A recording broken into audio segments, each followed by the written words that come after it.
ஒரு சின்ன அழகான கிராமம் ஒன்று இருந்தது. இந்த கிராமத்துல மீனா அவளோட குடும்பத்தோட வாழ்ந்து வந்தா. சிறுமி மீனா ரொம்ப பொறுப்பான பொண்ணு. ஆனா அவ குடும்பத்துல ரொம்ப வறுமை. இதனால மீனா பள்ளி விடுமுறை நாட்கள்ல வேலைக்கு போய் அம்மா அப்பாவுக்கு உதவியா இருக்கணும்னு முடிவு பண்றா.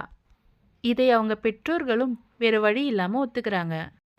அப்பா, நான் வேலைக்கு போனா நம்ம கஷ்டம் கொஞ்சம் குறைஞ்சிரும். சரிம்மா, பார்த்து பத்திரமா போயிட்டு வா. சரிங்கப்பா. கவனமா போ மீனா. போற வழியில தண்ணி தாகத்துல தவிச்சிட்டு இருந்த ஒரு கர்ப்பிணி பசுவை பார்த்தா.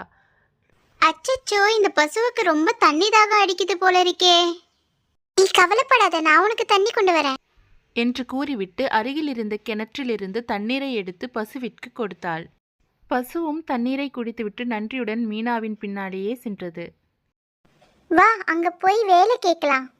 மீனா ஒரு வீட்டுக்கு சென்று வேலை வேண்டும் என்று கேட்டாள். நீ எதுக்கு குழந்தை இப்ப வேலைக்கு வந்திருக்க? ஸ்கூலுக்கு போய் படிக்க வேண்டியது தானே? மீனா அவள் நிலைமையை எடுத்து சொன்னாள். பாட்டியும் புரிந்து கொண்டார். சரி, வா வீட்டுக்குள்ள போலாம். சரி பாட்டி. மீனா, சமையல் வேலை வீட்டு வேலை எல்லாமே கொஞ்சம் கொஞ்சமா நீ செய். நீ எப்படி வேலை செய்யறன்னு பொறுத்து நான் உனக்கு சம்பளம் தரேன். சரிங்க பாட்டி.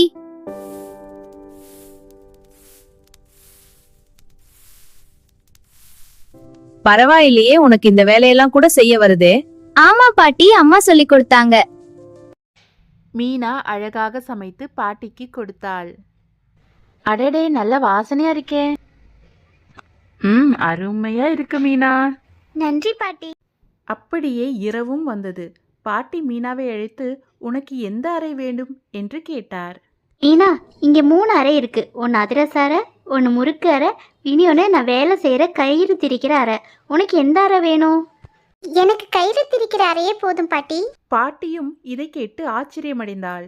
சரி வா. இதுதான் மீனா நான் வேலை செய்யற கயிறறை. இந்த தேங்காய் நாரெல்லாம் நான் கயிறாக்கணும். சரி. இன்னைக்கு நீங்க படுத்துக்கோ என்று கூறிவிட்டு பாட்டியும் கிளம்பிவிட்டார்.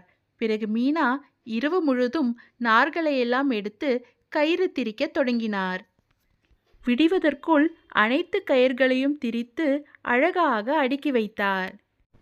அட, எல்லா கயிறையும் திரிச்சிட்ட போலையே. ஆமாம் பாட்டி, இதுதான் கடைசி. தோ முடிஞ்சிடுச்சு. பாட்டிக்கு ஒரே மகிழ்ச்சி. பரவாயில்லையே மீனா, நீ ரொம்ப கெட்டிக்கார பொண்ணா இருக்கியே என்று பாராட்டினார். பாட்டி, என் விடுமுறை முடிய போகுது. எனக்கு அம்மா அப்பாவை பார்க்கணும் போல இருக்கு. நான் வீட்டுக்கு கிளம்புறேன் பாட்டி. சரி மீனா, உன் சம்பளத்தை வாங்கிக்கிட்டு போ. மீனா, இதுல நிறைய பெட்டிகள் இருக்கு. இதுல உனக்கு எந்த பெட்டி வேணுமோ அதை நீ எடுத்துக்கோ. அது உன் இஷ்டம்.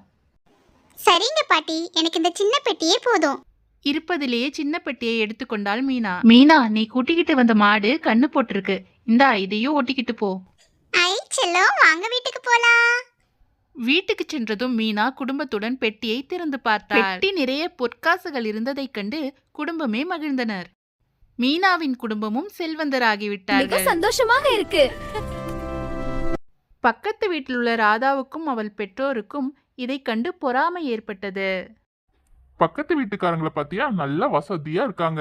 அட ஆமாங்க, அவங்களுக்கு வந்து வாழ்வை பாத்தீங்களா என்று வயிற்றெரிச்சலில் புலம்பிக் கொண்டே ராதாவிடம் இவ்வாறு கூறினர். நீயும் போய் மீனா மாதிரி சம்பாதிச்சுட்டு வா, இல்லைன்னா வீட்டுக்கே வராத. பேராசை கொண்ட தன் பெற்றோர்களின் வற்புறுத்தலால் ராதாவும் பாட்டியை நோக்கி போனாள். பாட்டி, மீனாவுக்கு கொடுத்த வேலை எனக்கும் கொடுங்க பாட்டி. சரிம்மா, வா.